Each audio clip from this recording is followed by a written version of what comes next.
Happiness. Happiness is a mental or emotional state of well-being characterized by positive or pleasant emotions ranging from contentment to intense joy. A variety of biological, psychological, religious, and philosophical approaches have striven to define happiness and identify its sources. Various research groups, including positive psychology, endeavor to apply the scientific method to answer questions about what happiness is, and how it might be attained. It is of such fundamental importance to the human condition that life, liberty and the pursuit of happiness were deemed to be unalienable rights by the United States Declaration of Independence. Philosophers and religious thinkers often define happiness in terms of living a good life, or flourishing, rather than simply as an emotion. Happiness in this sense was used to translate the Greek eudaimonia, and is still used in virtue ethics. Definition. Happiness is a fuzzy concept and can mean many different things to many people. Part of the challenge of a science of happiness is to identify different concepts of happiness, and where applicable, split them into their components. Related concepts are well-being, quality of life and flourishing. Some commentators focus on the difference between the hedonistic tradition of seeking pleasant and avoiding unpleasant experiences, and the eudaimonic tradition of living life in a full and deeply satisfying way. The 2012 World Happiness Report stated that in subjective well-being measures, the primary distinction is between cognitive life evaluations and emotional reports. Emotional reports can be distinguished as of positive or negative effect. Many but not all commentators regard positive and negative effect as carrying different information, and needing to be separately measured and analyzed. Happiness is used in both life evaluation, as in, how happy are you with your life as a whole? And in emotional reports, as in, how happy are you now? And people seem able to use happiness as appropriate in these verbal contexts. Research results. Research has produced many different views on causes of happiness, and on factors that correlate with happiness, but no validated method has been found to substantially improve long-term happiness in a meaningful way for most people.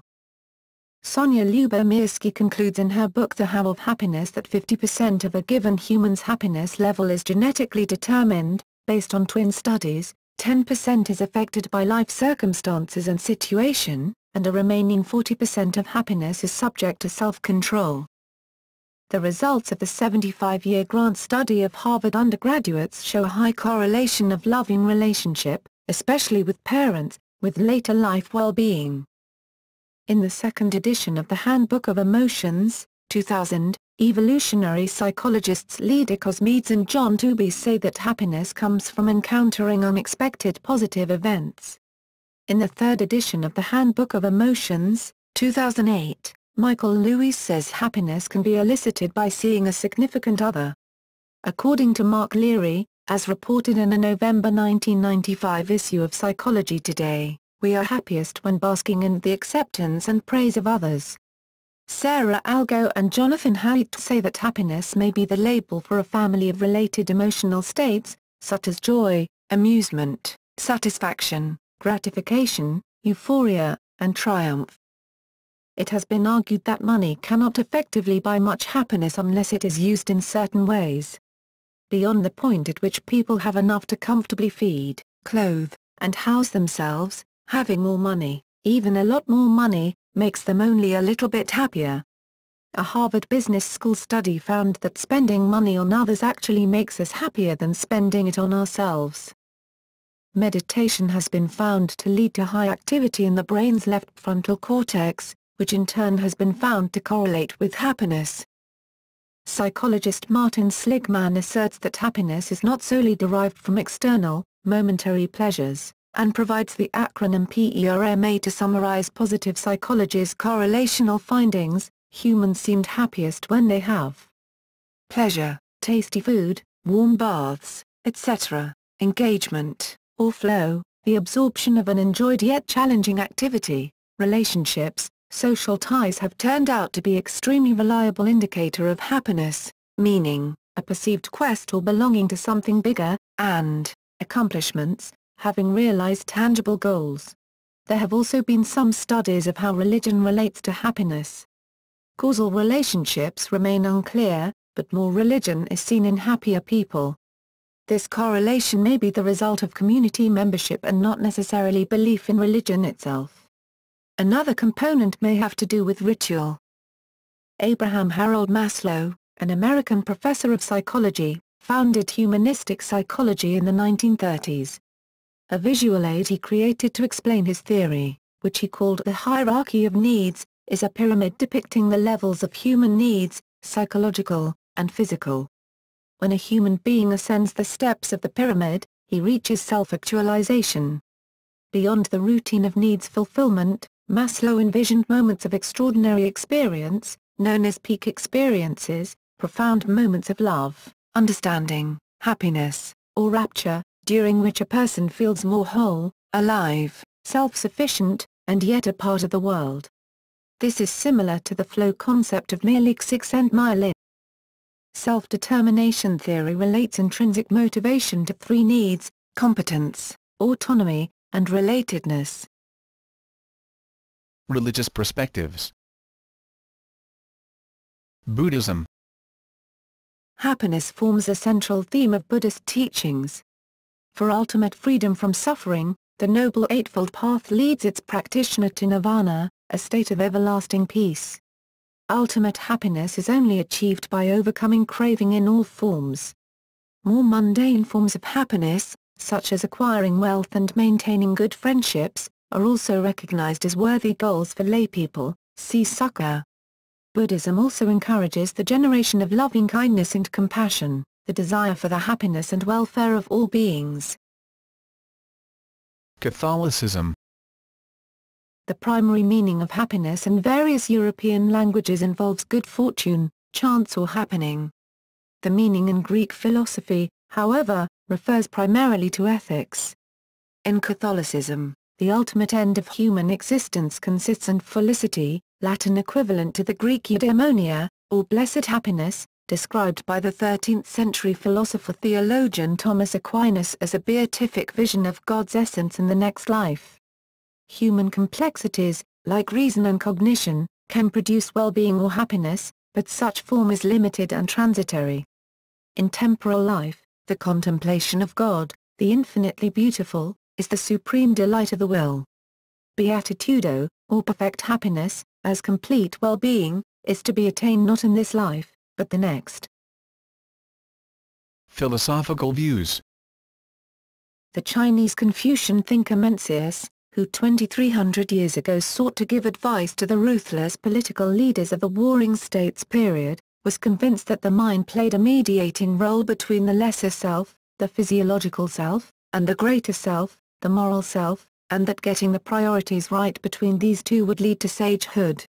He argued that if we did not feel satisfaction or pleasure in nourishing one's vital force with righteous deeds, that force would shrivel up. Mencius, 6a. 15-2a, 2. More specifically, he mentions the experience of intoxicating joy if one celebrates the practice of the great virtues, especially through music. Al-Ghazali, 1058-1111, the Muslim Sufi thinker wrote The Alchemy of Happiness, a manual of spiritual instruction throughout the Muslim world and widely practiced today. The Hindu thinker Patanjali, author of the Yoga Sutras, wrote quite exhaustively on the psychological and ontological roots of bliss. In the Nicomachean Ethics, written in 350 BCE, Aristotle stated that happiness, also being well and doing well, is the only thing that humans desire for its own sake, unlike riches, honor, health or friendship. He observed that men sought riches, or honor, or health not only for their own sake but also in order to be happy.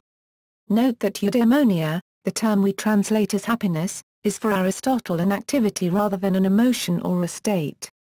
Thus understood, the happy life is the good life, that is, a life in which a person fulfills human nature in an excellent way.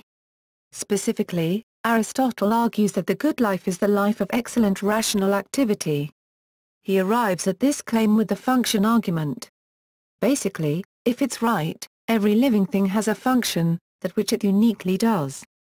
For humans, Aristotle contends, Our function is to reason, since it is that alone that we uniquely do. And performing one's function well, or excellently, is one's good. Thus, the life of excellent rational activity is the happy life. Aristotle does not leave it that, however. For he argues that there is a second-best life for those incapable of excellent rational activity. This second-best life is the life of moral virtue. Many ethicists make arguments for how humans should behave either individually or collectively, based on the resulting happiness of such behavior. Utilitarians, such as John Stuart Mill and Jeremy Bentham, advocated the greatest happiness principle as a guide for ethical behavior. Also, according to St. Augustine and Thomas Aquinas, man's last end is happiness. All men agree in desiring the last end, which is happiness. However, where utilitarians focused on reasoning about consequences as the primary tool for reaching happiness, Aquinas agreed with Aristotle that happiness cannot be reached solely through reasoning about consequences of acts, but also requires a pursuit of good causes for acts, such as habits according to virtue. In turn, which habits and acts that normally lead to happiness is according to Aquinas caused by laws, natural law and divine law. These laws, in turn, were according to Aquinas caused by a first cause, or God. According to Aquinas, happiness consists in an operation of the speculative intellect. Consequently, happiness consists principally in such an operation, viz. In the contemplation of divine things. And, the last end cannot consist in the active life, which pertains to the practical intellect. So, therefore the last and perfect happiness, which we await in the life to come, consists entirely in contemplation. But imperfect happiness, such as can be had here, consists first and principally in contemplation, but secondarily, in an operation of the practical intellect directing human actions and passions. Economic views. Common market health measures such as GDP and GNP have been used as a measure of successful policy. On average, richer nations tend to be happier than poorer nations, but this effect seems to diminish with wealth. This has been explained by the fact that the dependency is not linear but logarithmic, that is, the same percentual increase in the GNP produces the same increase in happiness for wealthy countries as for poor countries. Libertarian think tank Cato Institute claims that economic freedom correlates strongly with happiness, preferably within the context of a Western mixed economy, with free press and a democracy. According to certain standards, East European countries, ruled by communist parties, were less happy than Western ones, even less happy than other equally poor countries. It has been argued that happiness measures could be used not as a replacement for more traditional measures, but as a supplement. According to Professor Edward Glaser, people constantly make choices that decrease their happiness, because they have also more important aims. Therefore, the government should not decrease the alternatives available for the citizen by patronizing them but let the citizen keep a maximal freedom of choice. It has been argued that happiness at work is one of the driving forces behind positive outcomes at work, rather than just being a resultant product. Measures of happiness. Several scales have been used to measure happiness. The Subjective Happiness Scale, SHS, is a 4-item scale, measuring global subjective happiness. The scale requires participants to use absolute ratings to characterize themselves as happy or unhappy individuals, as well as it asks to what extent they identify themselves with descriptions of happy and unhappy individuals. The Positive and Negative Affect Schedule, PANAS, is used to detect the relation between personality traits and positive or negative effects at this moment, today, the past few days, the past week, the past few weeks, the past year, and generally, on average. PANAS is a 20-item questionnaire, which uses a 5-point Likert scale, 1 equals very slightly or not at all, 5 equals extremely. A longer version with additional effect scales is available in a manual. The Satisfaction with Life Scale, SWLS, is a global cognitive assessment of life satisfaction. The SWLS requires a person to use a 7-item scale to state their agreement or disagreement. 1 equals strongly disagree, 4 equals neither agree nor disagree, 7 equals strongly agree, with 5 statements about their life. The UK began to measure national well-being in 2012, following Bhutan, which already measured gross national happiness. Happiness and health. Richard Davidson's 2012 bestseller The Emotional Life of Your Brain argues that positive emotion and happiness benefit your long-term health. From a study conducted in 2005 by Andrew Steptoe and Michael Marmot, findings have found that happiness is clearly related to biological markers that play an important role in health. At University College London, Steptoe and Marmot collected health and well-being data from 116 men and 100 women. All 216 participants were middle-aged, British civil servants between the ages of 45 and 59. The researchers aimed to analyze whether there was any association between well-being and 3 biological markers: heart rate, cortisol levels, and plasma fibrinogen levels. Interestingly, the participants who rated themselves the least happy had cortisol levels that were 48% higher than those who rated themselves as the most happy. The least happy subjects also had a large plasma fibrinogen response to 2 stress-inducing tasks, the Stroop test, and tracing a star seen in a mirror image. In Happy People Live Longer, Frey reports that happy people live 14% longer, increasing longevity 7.5 to 10 years. Steptoe and Marmot furthered their studies by using their participants 3 years later to repeat the physiological measurements. They found that participants who scored high in positive emotion continued to have lower levels of cortisol and fibrinogen, as well as a lower heart rate.